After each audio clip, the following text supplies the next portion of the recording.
며칠 전에 책을 한 권 선물로 받았습니다. 직접 받은 것은 아니고 책을 보내주셔서 책을 받았는데 누구에게서 온 책이냐면 김포중앙교회 원로 목사님이신 박영준 목사님께서 보내주신 자전적 에세이라고 할 수 있는 책을 한 권 받았습니다.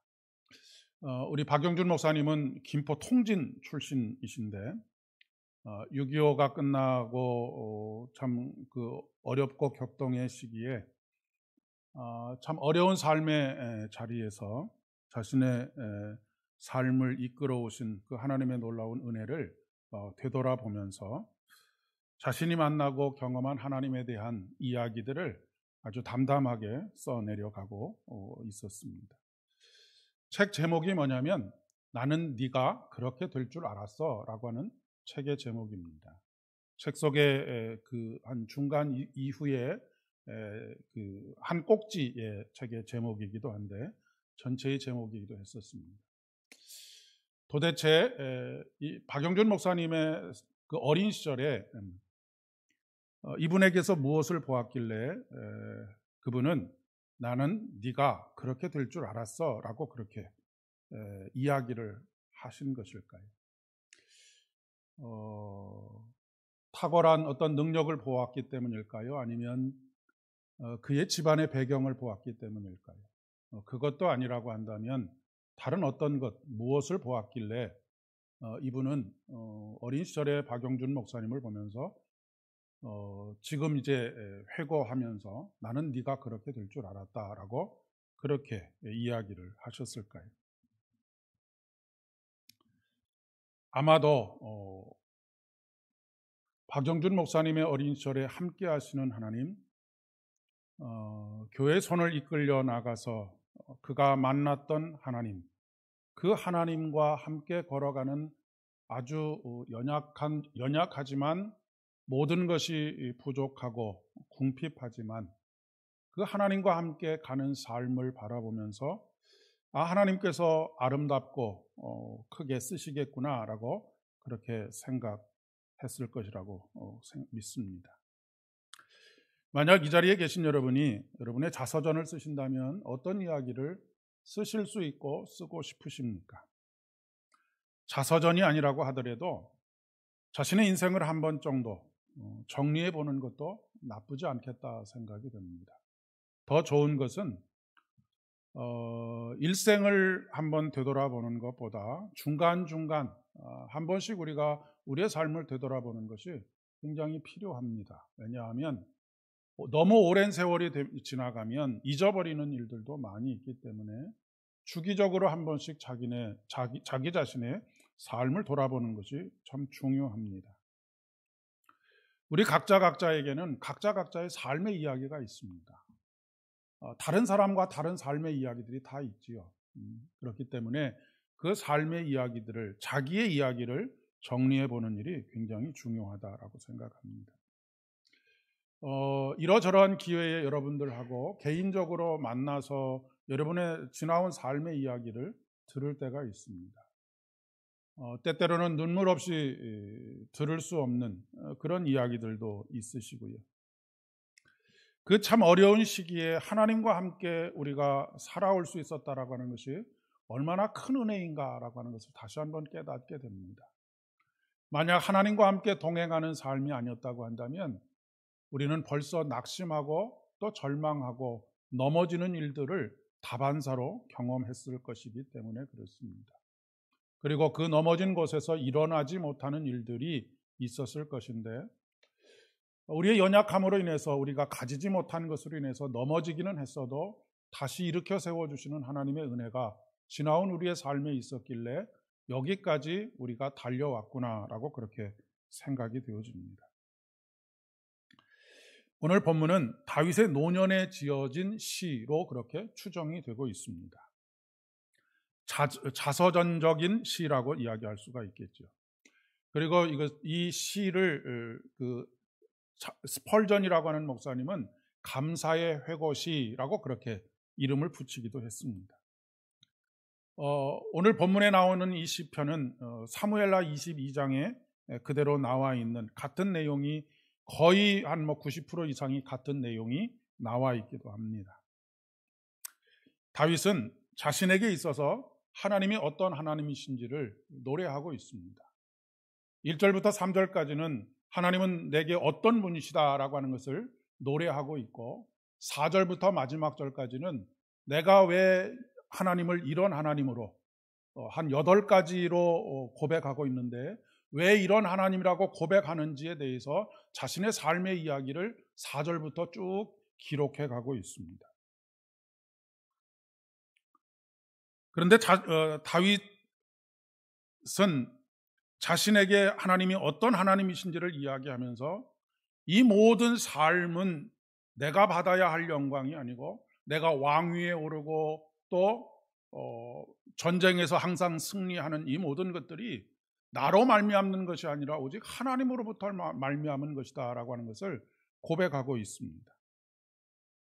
사도 바울이 자신이 인생에서 쌓아올린 모든 삶의 업적들 뿐만 아니라 나의 나된 것이 하나님의 은혜라고 그렇게 고백하는 것처럼 다윗은 자신의 인생의 여정에서 되어진 모든 일들을 자신의 영광으로 돌리지 않고 하나님의 영광으로 돌리고 있는 것을 보게 됩니다.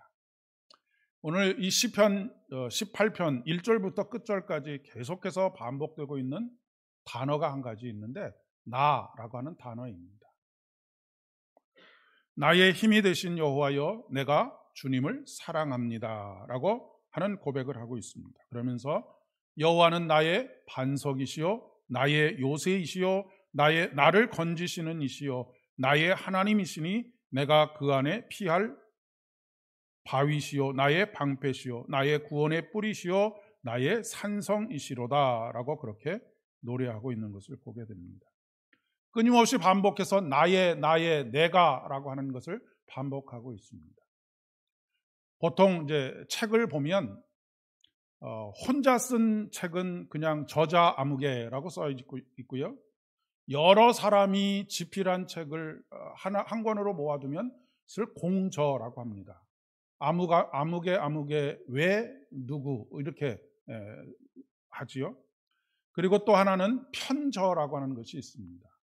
편저는 출판사나 그것이 한 권으로 묶여졌으면 좋겠다라고 생각하는 사람이 책으로 묶는 것입니다. 거기는 자기의 글이 들어가 있지 않습니다. 가장 강력한 힘을 가지는 책은 어떤 책일까요? 나의 이야기가 담겨져 있는, 나의 생생한 경험이 담겨져 있는 책들이 힘이 있는 책이 됩니다. 공저는 물론 내가 거기에 참여하고 있기는 하지만 내가 쓴 것 이외의 다른 모든 것들은 내가 경험한 것도 아니고 내가 생각한 것도 아니고 나에게서 나온 것도 아니지요. 그런데 오늘 시편 18편에서 다윗은 이것은 아무개가 들은 이야기, 이것은 아무개가 경험한 이야기, 이런 것들을 한 군데 모아둔 것이 아니라고 하는 것입니다. 오롯이 자신이 경험한 하나님입니다. 그런데 그 경험이 한두 가지에서 끝나고 있지는 않습니다. 책을 한 권 쓰고도 남을 수 있는 만큼 그렇게 풍성한 하나님 경험을 노래하고 있는 것이 바로 시편 18편의 이야기입니다. 자기 인생을 쭉 돌아다 보니까 한 권으로 묶여지고도 남음이 있는 그런 수많은 하나님과의 경험, 이 경험들이 있다라고 하는 것을 보여주고 있고, 그것 때문에 이 하나님은 찬송받으실 하나님이시다라고 하는 결론을 내고 있는 것을 보게 됩니다. 특별히 구원의 뿌리시다라고 하는 것은, 뿌리라고 하는 것은 승리를 상징하는 것입니다. 하나님께서 그 모든 어려움들 속에서 나를 건지시고 나를 높이셔서 오늘에 이르게 하셨다라고 하는 그런 고백을 하고 있습니다. 다윗의 신앙은 추상적인 것이 하나도 없습니다. 실질적으로 자신의 삶의 현장, 그 삶의 현장은 광야이기도 하고 전쟁터이기도 하고 또 사울을 도망하여서 저 산속 깊은 곳에 들어가서 만났던 하나님에 대한 이야기들을 하고 있습니다. 다윗을 만나주신 하나님은 다윗의 생각 속에 있는 하나님이 아니고 자기가 상상하고 그려보는 하나님이 아니라 자신의 삶의 자리에서 직접적으로 경험한 하나님의 이야기라고 하는 말씀입니다.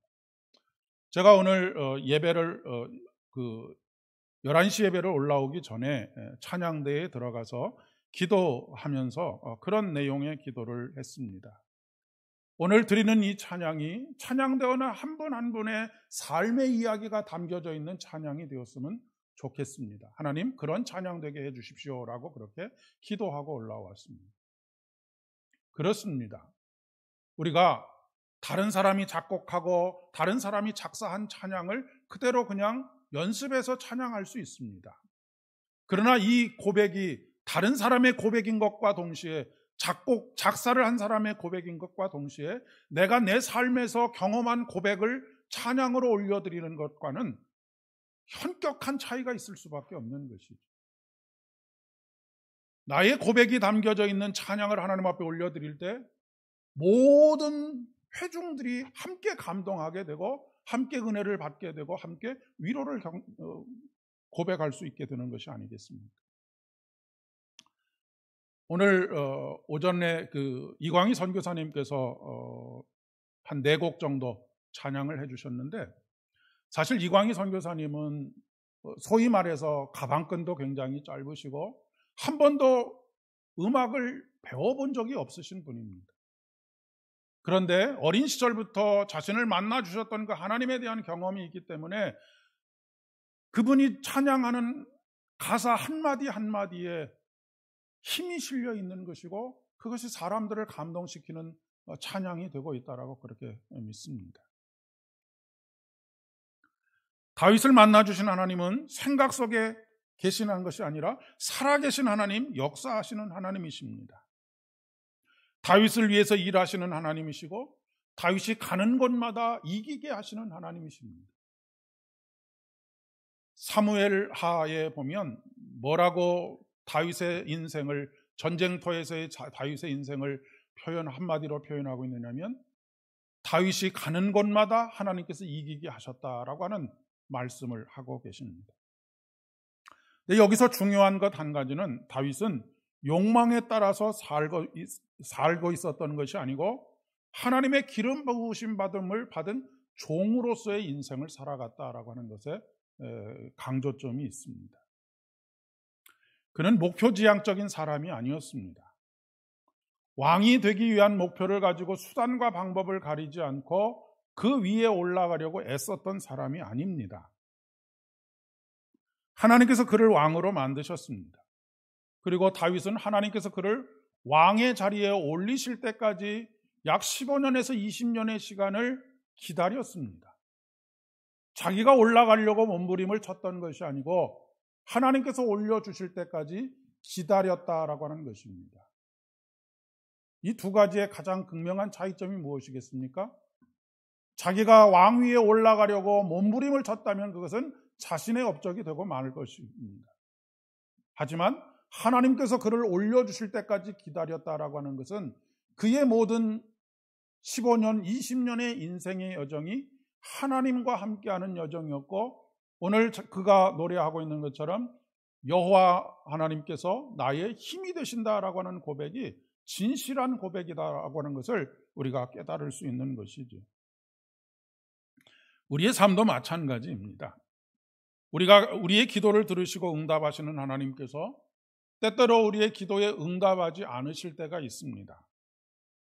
어떤 경우에 그런 일들이 벌어지느냐 하면 야고보서 4장 2절의 말씀에 보면 너희가 얻지 못함은 구하지 아니하기 때문이다. 첫 번째가 그렇습니다. 그리고 두 번째는 너희가 구하여도 받지 못하는 것은 무엇을 위해서 구하기 때문이라고요? 정욕을 위해서 구하기 때문이다 라고 하는 말씀입니다. 정욕을 위해서 구한다라고 하는 것은 자신을 위해서 구한다라고 하는 것이기도 합니다. 물론 우리가 하나님 앞에 기도하는 것은 우리 자신을 위해서 기도하는 것입니다. 그런데 궁극적으로 우리 자신이 어떻게 되어지기를 원하여서 구하는 것입니까? 우리 자신의 삶이 하나님의 영광이 되기를 소원하는 마음으로 나를 위해서 기도하는 것입니다. 그렇게 될 때 하나님께서는 그 기도에 응답하십니다.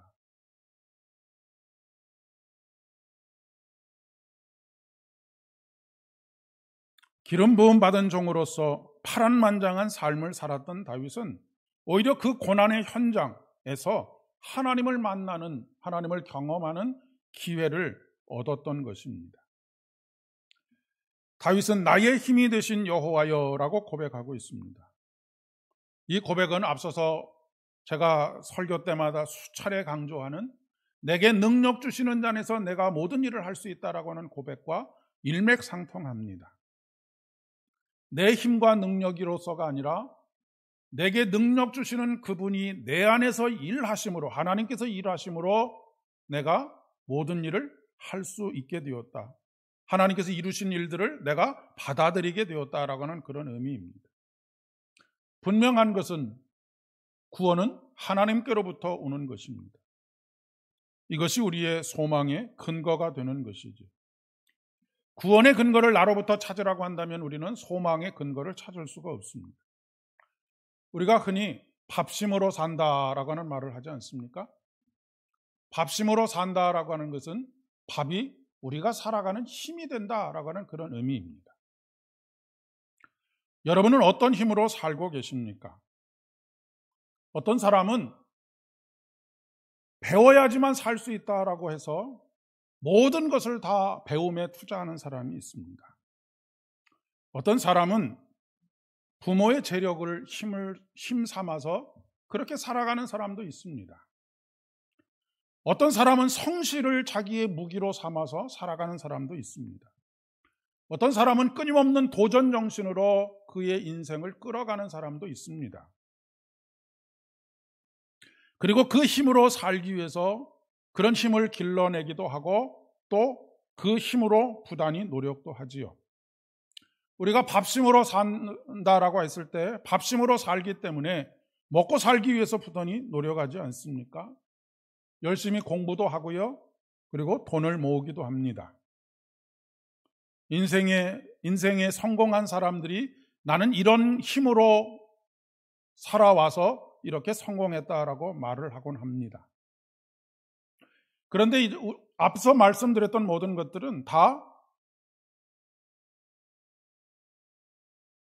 한계를 가지고 있습니다. 있다가도 없고 없다가도 있는 것입니다. 가변적인 것은 믿을 만한 것이 되지 못합니다. 우리 어카운트에 돈이 많을 때도 있지만 돈이 없을 때도 있습니다.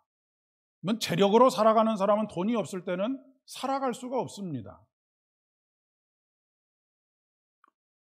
그런데 우리에게 마르지 않는 샘과 같은 분이 계십니다.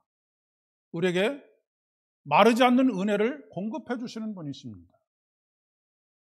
그분의 은혜는 틀기만 하면 콸콸콸콸 쏟아지는 은혜를 우리에게 부어주시는 분이십니다. 어떤 경우에는 있다가 어떤 경우에는 없는 분이 아니시고 어떤 때는 주셨다가 어떤 때는 주시지 않는 분이 아니신다는 말씀입니다. 항상 우리에게 주시는 분이시기 때문에 우리는 항상 그분을 믿을 수 있습니다. 어디를 가도 믿을 수 있습니다. 어디에 가도 주십니다. 어떤 상황 속에서도 주십니다. 다윗은 자신이 이렇게 올라온 것은 집안의 배경을 때문이라고 말하지 않습니다. 사실 다윗의 집안은 아주 작은, 남들이 주목하지 않는 그런 가정의 배경을 가지고 있습니다. 많이 배운 것을 내세울 수도 없습니다. 사실 다윗은 목동으로서 양을 치는 일에 자신의 모든 시간들을 다 투자하는 사람이었기 때문에 그렇습니다. 그런데 그는 수많은 전쟁에서 승리를 했고 수도 없는 고난의 현장에서 죽을 고비에서 사망의 깊은 곳에서 그는 살아남았습니다. 그리고 마침내 왕이 되었습니다. 무엇이 그를 승리하게 했고 무엇이 그를 살아남게 했고 무엇이 그를 왕으로 되게 했다고 고백하는 것입니까? 나의 힘이 되시는 여호와, 나는 여호와로 말미암아서 이 모든 일들을 헤쳐왔고 하나님께서 이 모든 일들을 이루셨다라고 하는 그런 고백입니다. 아무리 우리들이 능력들을 가지고 있어도 시대를 잘못하고 나면 아무것도 이루지 못하고 그저 그렇게 살아가는 사람들이 태반입니다. 그런데 하나님께서 우리와 함께 하시는 것을 날마다 경험하면서 그분의 도우심으로 살아가는 사람들의 삶은 다를 수밖에 없다라고 하는 것을 다윗은 오고 오는 모든 세대들에게 가르쳐주고 싶었던 것이겠죠. 그래서 시편에도 담겨져 있고 역사서인 사무엘 하에도 담겨져 있는 것입니다. 여러분은 무엇을 자랑거리로 삼고 살아가십니까? 어떤 분은 자식 자랑을 하시기도 하시고, 어떤 분은 재력을 자랑하시기도 하시고, 어떤 분은 학식을, 가방끈을 자랑하시기도 하시고, 나름대로 자기가 자랑스러워하는 것들이 있습니다. 무엇을 자랑하면서 살아가느냐를 보면 그가 무엇을 의지해서 살고 있는지를 우리가 명확하게 알 수 있습니다. 가방끈 긴 것을 자랑하는 사람은 가방끈 긴 것으로 살아가는 힘을 삼은 사람들입니다. 그리스도인은 여호와의 힘으로 사는 것을 자랑거리로 삼는 사람입니다. 나는 이것도 없고 저것도 없고 완전히 빈 털털인데 오직 하나님께서 나의 힘이 되셔서 나는 오늘도 내 삶을 살아가고 있음을 경험하고 고백하고 노래할 수 있는 사람입니다.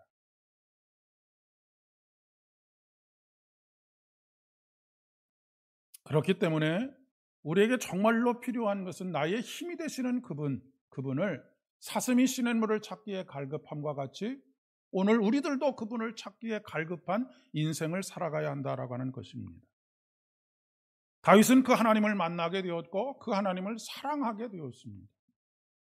나의 힘이 되신 여호와여, 내가 주님을 사랑합니다. 여기서 내가 주님을 사랑합니다 해서 사랑한다라고 하는 사랑이라고 하는 단어는 히브리어로 라함이라고 하는 단어를 사용하고 있는데, 이 라함이라고 하는 단어는 하나님이 인간을 사랑하실 때 쓰는 단어이지 사람이 하나님을 사랑한다라고 할 때는 사용하지 않는 단어입니다. 하나님께서 인간을 사랑하시거나 어머니가 자식을 사랑하는 사랑을 표현할 때 사용하는 단어가 여기서 말하는 라함이라고 하는 단어입니다. 그런데 참 독특하게도 다윗은 내가 주님을 사랑합니다. 어떻게 해요? 하나님께서 나를 사랑하시는 것처럼 내가 주님을 사랑합니다라고 그렇게 고백하고 있습니다. 그 얘기는 무엇이겠습니까? 그의 삶이, 지금 그의 영이 그 하나님의 사랑으로 충만하기에 그 사랑으로 하나님을 사랑한다라고 감히 고백할 수 있는 것이죠.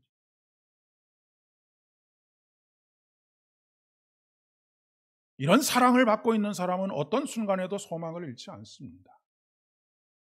오히려 깊은 절망의 자리에서 하나님, 제가 당신을 사랑합니다. 여전히 당신을 신뢰합니다. 라고 그렇게 고백할 수 있다는 것입니다. 그러면 어떻게 구체적으로 여호와 하나님이 나의 힘이 되는 인생을 살아갈 수 있겠습니까? 너무나 뻔한 이야기이다라고 받아들일 수 있을지 모르겠지만 하나님의 말씀을 사랑하는 것입니다. 그 말씀을 주야로 묵상하는 것입니다. 왜요? 히브리서 4장 12절의 말씀에 보면 하나님의 말씀은 살았고 활력이 있어 좌우에 날선 그 어떤 검보다도 예리하여 혼과 영과 관절과 및 골수를 찔러 쪼개기까지 하며 또 마음의 생각과 뜻을 감찰하신다라고 말씀하고 있기 때문에 그렇습니다. 말씀의 힘과 능력, 이것이 바로 여호와를 의지하면서 살아가는 것입니다. 사람의 약속은 상황에 따라서 지켜지기도 하고 지켜지지 않기도 합니다. 그러나 하나님의 약속은, 하나님의 언약의 말씀은 한 번 우리에게 약속하신 것에 대해서는 절대로 그것을 후회하지도 않으시고 시건하지도 않으시는 하나님이십니다. 반드시 지키시는 하나님이시기 때문에 그렇습니다. 우리가 미래를 전망할 수 있는 방법은 과거를 돌아보는 것입니다. 여기까지 도우신 에벤에셀의 하나님을 돌아보므로 우리는 앞으로도 우리를 도와주실 하나님을 기대할 수가 있습니다. 앞으로 도와주실 하나님에 대한 신뢰나 기대가 없이 막연하게 사는 것은 과거를 돌아보지 않기 때문입니다. 그리고 과거에 하나님을 만난 경험이 없기 때문에 그렇다라고 하는 것입니다. 그러나 여러분, 우리가 깨닫지 못하는 때도 많이 있지만 우리의 모든 인생 속에서 하나님은 우리 곁에 계시고 우리의 힘이 되셨습니다. 모래 위의 발자국 이야기를 잘 아시지 않습니까? 가장 힘든 순간에 발자국이 2개밖에 없어서 하나님 그때 어디 가셨습니까? 라고 그렇게 탄식하면서 울부짖는 그에게 내가 너를 업어서 그 시간을 건넜기에 너의 발자국이 아닌 나의 발자국만 있다라고 말씀하지 않으십니까? 우리는 그런 어리석음을 범할 때가 참 많습니다. 과거를 돌아보고 하나님은 내 인생에 없었을 때가 훨씬 많았다 생각하지만 그렇지 않습니다.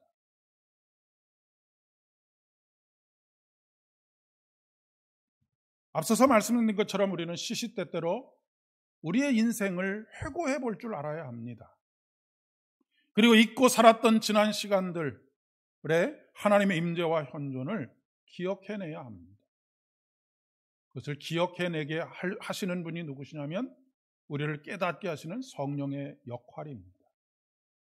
그렇기 때문에 항상 성령의 충만함과 그분의 임재 속에서 우리가 살아가야 하는 것이죠.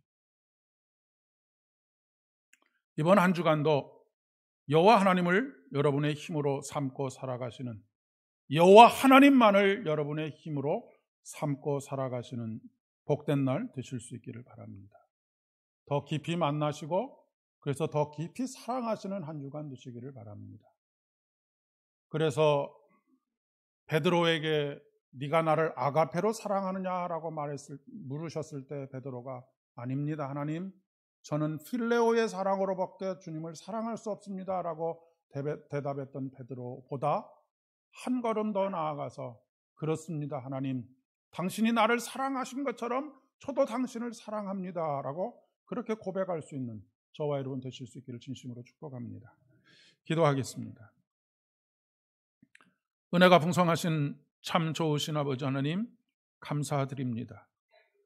우리들을 만나주시고 우리의 인생 가운데 놀라운 일들을 이루어 가시는 하나님을 고백하며 찬양하며 오늘 다시 또 기대와 소망을 가지고 한 주간을 시작합니다.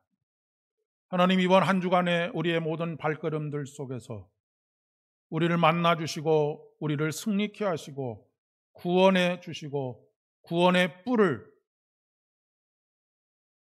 우리에게 씌우셔서 여호와 니시의 승리의 깃발을 드높이게 하는 하나님 영광 노래할 수 있도록 도와주시옵소서. 예수님의 이름으로 기도드립니다.